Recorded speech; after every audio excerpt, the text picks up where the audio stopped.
If you want to lead your company to greatness, watch this video. If anything I say in this video, and I have to give all the credit to Jim Collins and Bill Lazier, not myself, I'm just a student and I read or listen and learn as much as I can, and then try to help others understand it and pass it on and all that stuff. Reach out to me if you have any questions. I'd be happy to answer. This one is actually a continuation of what I was doing before, which is the book review of BE or Beyond Entrepreneurship 2.0, Jim Collins' update of the original book. There's just so much to cover. This one is vision. The book is broken down into sort of large primary concepts or large core concepts, and then broken down further from there. We're going to start first of all with the 4 benefits of vision. So the 4 benefits of vision is extraordinary effort. That is, they actually talk about the Constitution and how it was a vision for a country. Certainly that document is unique probably in history in the way that it has at least given guiding principles of which a country and a people can aspire, and that it's done a reasonably good job of doing so long after the actual visioneers passed along. If you think that your company really matters well beyond just, well, I come here, I work, I get paid, I don't get fired, I go home, I'm good, and I got benefits. Every company I've ever worked for, sadly, has been that way, which is why I've decided to create this consultancy. I want to create a company that doesn't suck, because sorry to say, everybody, most companies suck. Most of them are not the stripe that Jim Collins talks about in Good to Great. Though they could be, the leaders aren't interested enough in something beyond just money, profits, and treating people poorly. One of the benefits is the extraordinary effort you get when you have a clearly articulated vision that helps people understand my job matters, I'm making a difference in the world. So that's just a larger purpose. The next one is it gives context to strategic and tactical decisions. In simple terms, and I love this because when I'm at the right point and I can start hiring outsourcers, assistants, and ultimately staff and other trainers, one of the things I'm going to do is start with very general guiding principles, or what the Heath brothers would call generative analogies. That is, in Disneyland, you are a cast member. So what would a cast member do to make this experience better? Do you see garbage? You pick it up, because a cast member would be thinking about the overall experience for the guests at Disneyland. That kind of a thing. If you have a vision like make the world a better place through real scientifically proven success principles, my mission. Also, the shared vision gives a sense of cohesion, teamwork, and community. And this is very true. Steve Jobs used this in sort of a dark way, as sort of like it's us versus them, and we need to be the cool leaders. But the same thing is true in The Coddling of the American Mind, which was a great book, but he did another book, and he and Robert Cialdini both talked about by identifying with a group and doing activities, especially synchronous activities,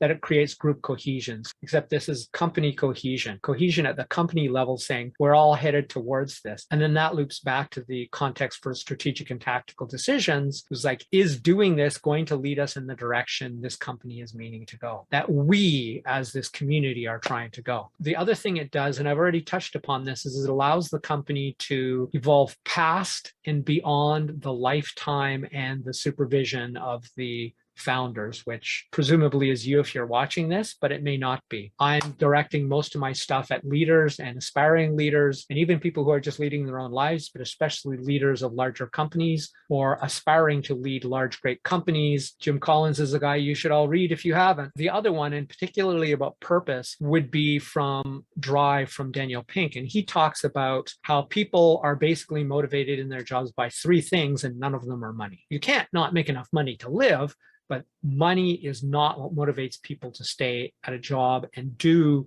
above and beyond what they are required. And the requirements actually usually work against people being motivated. I'll tell you about that another time. And that is mastery, autonomy, and purpose. Now, this is the purpose, which could be looped back to the company purpose. If they feel like they're making the world an actually better place, saving lives, helping people, making people healthier. And they believe that. And the company and the leadership believes that. That will drive them to that exceptional levels of effort that was talked about before. In the book, Jim Collins talks about the Collins-Porras Vision Framework. Porras was obviously a co-author of an article about visionary companies and company vision that he refers to in the book. And it's interesting because he points out how most great companies actually had a mission statement or developed a vision, established a vision early when they were a small company. Maybe not at the beginning, though some did it then. Most great companies had a vision in place before they became great, before they became the large megacorps that Collins often cites. Though it doesn't prove it, it's a correlation, but it suggests great companies, early vision. It suggests, but does not prove causally, that having a vision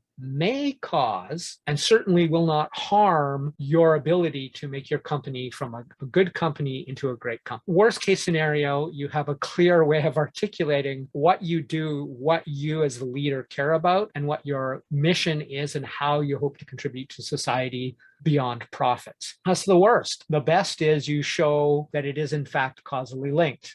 That's a little tricky to do on past companies, but it isn't to do on present companies.